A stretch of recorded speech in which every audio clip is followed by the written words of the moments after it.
Now, I want to get busy on the first couple of subjects for today. Everybody that's okay, say I'm okay. Here's the first subject that I've found so interesting. I want to share it with you. Then I want to talk about personal development, the subject that I started listening to age 25 that revolutionized my whole life, from my mentor, Mr. Earl Schoaf.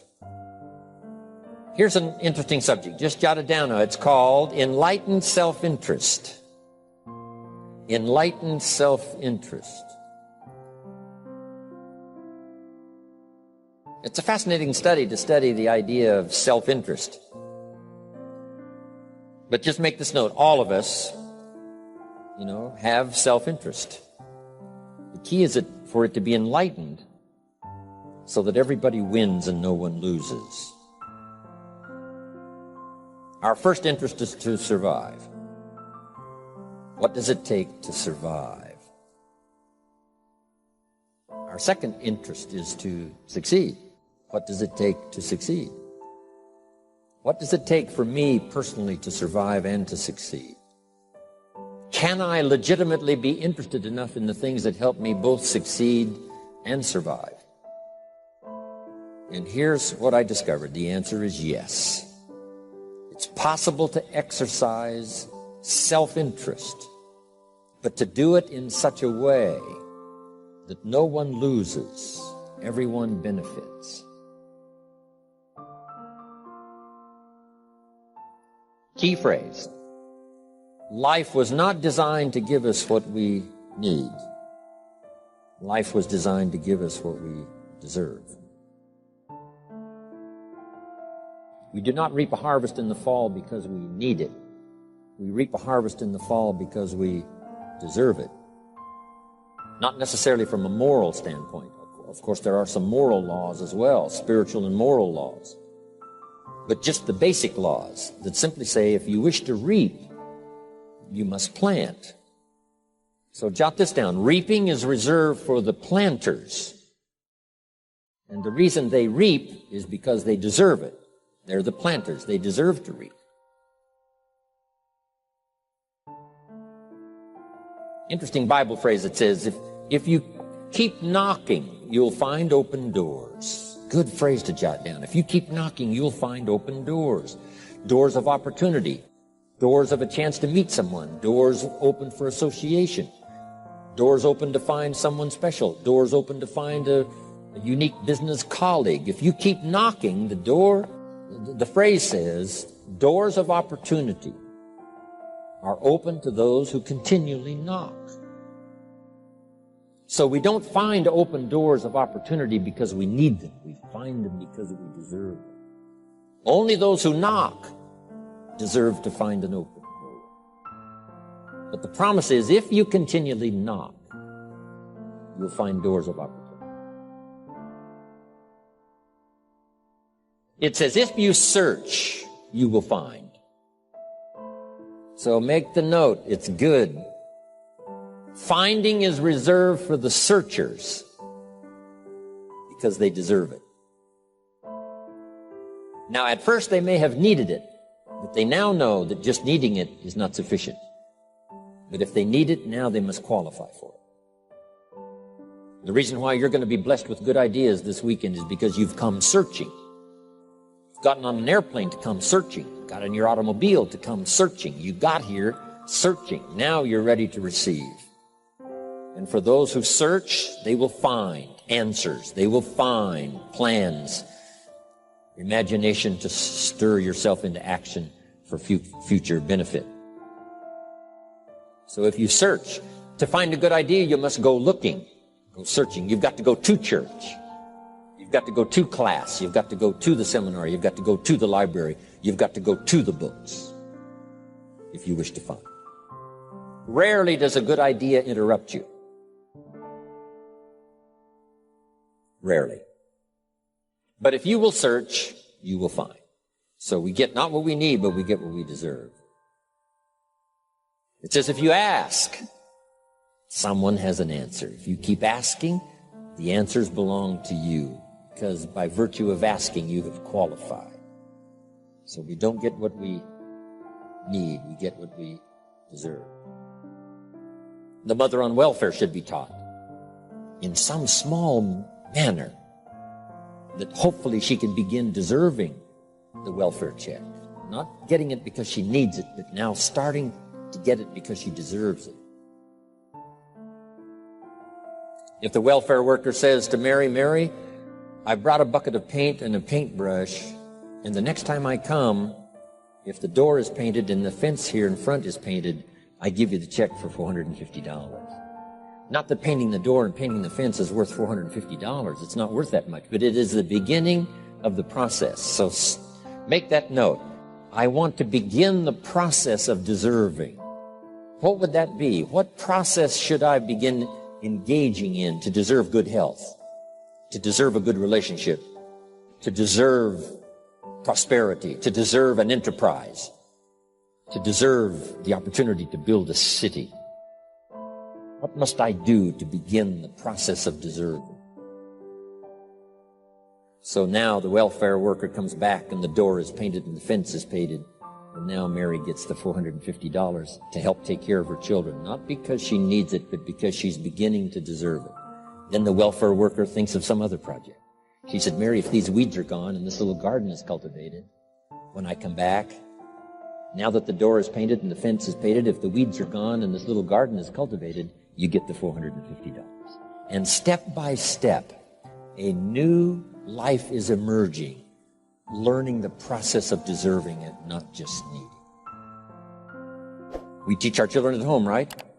Child says, I need $10. So that language doesn't work here. There's plenty of money here, and the vaults are full. But to say I need $10 is not how you open the vault. So the child says what? Wow, how can I get that $10 that I need? So here's what they learn to say. How could I earn $10? Now the vault opens up. Now the money starts to flow. How could I earn $10? What could I do to earn the money? Not to get the money because you need it. Maybe you need the money.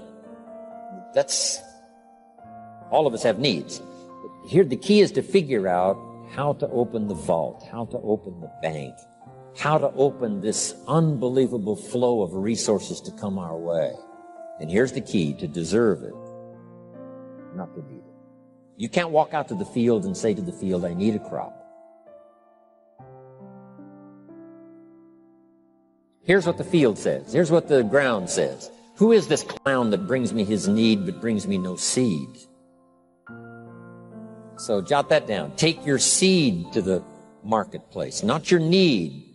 Don't disclose your need to the marketplace, only your willingness. We'll talk about that a little later today. Because the marketplace is not interested in your need, but they are interested in your seed. They're interested in your willingness to work.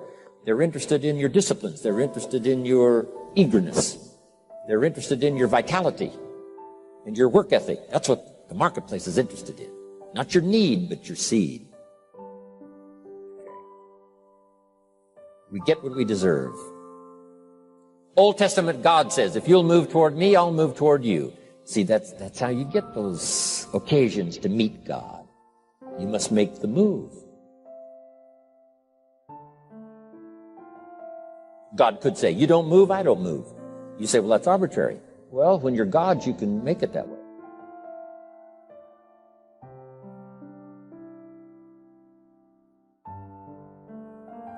So, the law says if you wish to receive, now let's talk about enlightened self-interest. If you wish to receive, and we would call the wish to receive self-interest. But if it's enlightened self-interest, here's what it says. I understand that in order to receive, I must give. Receiving is reserved for those who give. Receiving is not reserved for those who need it. It's reserved for those who deserve it. We deserve the receiving by giving. In fact, there's an extraordinary phrase in this little context, and here's what it says. It's better to give than it is to receive. Now, the uneducated person would find that difficult to ponder. Why would it be better to give than it is to receive? So let me give you one of the better phrases for the day. Here it is. Giving starts the receiving process. So of course it's better to give than it is to receive. How much receiving do you wish? You must start the giving process. For me to receive my additional fortunes for the future, not necessarily for the money, because I don't need the money. I take the money, but I don't need the money. But here's what I do need. For someone to say, a year from now, 5 years from now, Mr. Rohan, that seminar helped to change my life. And for whatever reason, I was brought here to this place for this time. And later someone says that. See, to receive that kind of thanks, it's unbelievable. Here's what you cannot buy. That kind of thanks. You can't buy it with money. You have to earn it.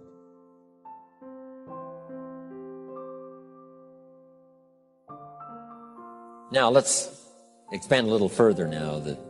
It's called the law of riches and wealth. In our own self-interest, if we wish to be rich and wealthy and prosperous and healthy and all the valuable things we can think of for the human experience, how could we get there? It's understanding the law of enlightened self-interest and the law of deserving. The question was asked in the Bible, how can we be great? What is the key to greatness? Great wealth, great return, great accolades, trophies to put on the mantle above the fireplace. How can we get great respect, great riches, great abundance for ourselves? How can we get that? And the answer was given, and here was the answer. Find a way to serve. Find a way to serve the many. So I paraphrase it to read this. Service to many leads to greatness. Service to many leads to greatness. Someone says, well, about the best I can do is take care of myself. That's okay. Self-care, has its own reward, but it's very limited. Somebody says, I can't be worried about other people's problems. I got enough problems of my own. That's okay. Self-defense is okay. Self-preservation is okay, but it has a very limited reward. If you wish to change that into abundance and prosperity and uniqueness, then here's what you must do. Help solve other people's problems. Help find answers for someone else, not just for yourself, but for someone else. And in that kind of service, you now begin the process of greatness.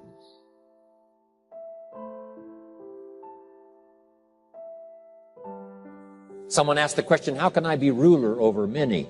How could I manage a lot of people? How could I be the leader of a vast movement or enterprise? Here was the answer. Nothing wrong with that wish. We call that self-interest of the highest kind. Wishing to be the manager, the ruler, wishing to be presiding over many people. Here was the answer. Be faithful when the amounts are small. Be faithful when there's just a few. Be disciplined when there's only a few. That starts to entitle you to someday be ruler over many. You say, well, if I had a big organization, I'd really run it with a strong hand and I'd be a fabulous leader. But I've only got a few and I don't know where they are. See, that's not going to work. If you wish to preside over riches, you must start when the amounts are small. Someone says, oh, if I had a fortune, I'd really take good care of it, but I've only got a paycheck, I don't know where it goes. See, not knowing where it goes disqualifies you now for presiding over the fortune. We've all heard that, right? I don't know where it all goes. Did you ever hear that expression? Oh, we'd love to have you run the company. You don't know where it all goes. Somebody says, it just gets away from me. Oh, we'd love to have you run the world, right? It just gets away from you. Somebody says, it's only pennies and it's only a few. Here's where you begin to qualify for abundance and riches and greatness and respect, is to be disciplined when the amounts are small. Someone finds it unique, right, that this many people would come and hear what I've got to say for a whole weekend, but this is not where I started. I started with just a few. But I was so on fire with the few, trying to translate for them in my awkward ways back then. What had happened to me? My life got changed, my income got changed, my health got changed, everything got changed for the better. And now I've lived the most extraordinary life. But it started with my passion for just a few, to translate for just the few. Someone says, well, there's just a few here. You know, does this meeting matter when there's only a few? And the answer is yes. Jot this down. You never know who's in the audience. Whether it's a few or 1,000 or whatever. But you got to be faithful when there's just a few. Tell your story when there's just a few. Be just as passionate about ideas that can change someone's life when there's just a few. Now you begin. You're not fully qualified, but you begin the qualification to someday speak to many. Someday preside over a vast crowd. Someday be the manager or the leader of millions. It starts in those early days. To deserve it,